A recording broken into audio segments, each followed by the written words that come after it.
We're using the Makita 2.4 metre track and the Festool clamps.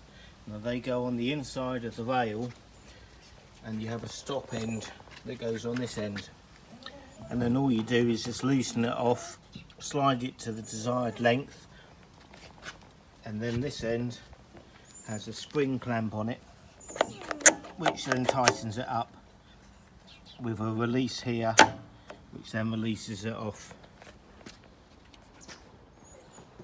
Then with the rail clamped onto the wardrobe, you can just run your track saw straight across it.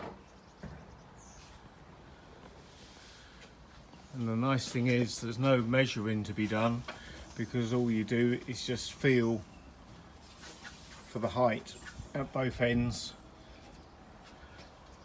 and then just run it through.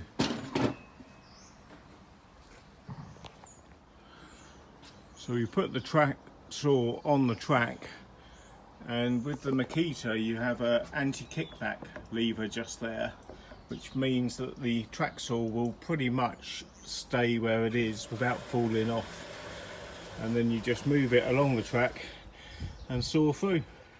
Now with the front one cut, all we have to do is put the track saw back on the line and make sure she's square, and then follow it around the wardrobe. And we'll lock that. Pull that on the open. Yeah. Right. Do that last time.